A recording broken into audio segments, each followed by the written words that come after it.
경남도가 주관했던 원탁토론회에 도시락을 제공하고 1년 가까이 대금을 받지 못한 사천의 한 식당 업주가 억울함을 호소하고 있습니다. 손해를 본 업체가 더 있는 것으로 보이는데 가뜩이나 어려운 코로나 시대에 소상공인들이 냉가슴을 앓고 있습니다. 어떻게 된 일인지 박성철 기자가 취재했습니다. 서부경남 공공의료 가이드라인을 그리기 위해 수차례 원탁 토론회가 진행됐던 지난해 여름. 당시 코로나19 상황이 여전했기 때문에 회의에 참석한 공무원들과 도민 대표들은 배달 도시락으로 식사를 해결했습니다.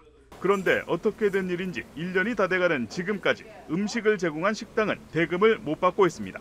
지난해 6월과 7월 두 차례 130인분씩 식사와 후식을 제공하고 대금 639만 원을 청구했지만 아직도 비용 정산이 안 된 겁니다.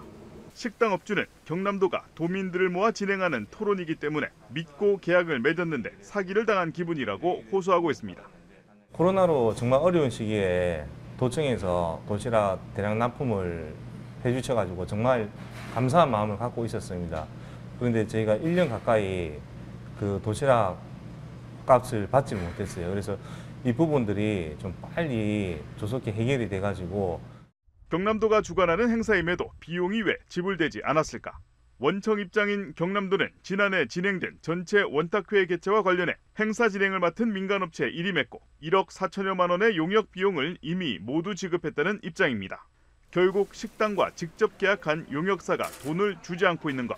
이에 대해 용역사는 이번 행사를 치르며 본인들도 수천만 원의 손해가 났다는 주장과 함께 비용을 마련하고 있다는 말만 되풀이하고 있습니다.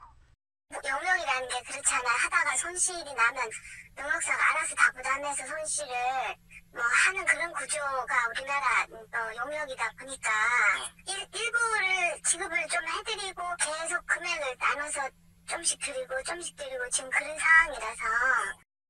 이 식당에는 한 푼도 주지 못했고 일부 업체에게도 비용을 정산하지 못했다고 밝혔습니다. 경남도는 뒤늦게 사안을 인지했다면서도 도청 예산은 집행된 상황인 만큼 직접적으로 식당을 도와줄 방법이 없다고 덧붙였습니다. 정책 결정 과정에 경남도민들의 뜻을 수렴하겠다는 취지로 100명 이상의 도민이 모였던 행사. 하지만 모든 절차와 비용 집행을 용역사에 일임하는 관례와 철저하지 못한 결산검사, 용역사의 무책임 등이 더해져 가뜩이나 어려운 코로나 상황 속에서 애꿎은 소상공인들만 냉가슴을 앓고 있습니다. SCS 박성철입니다.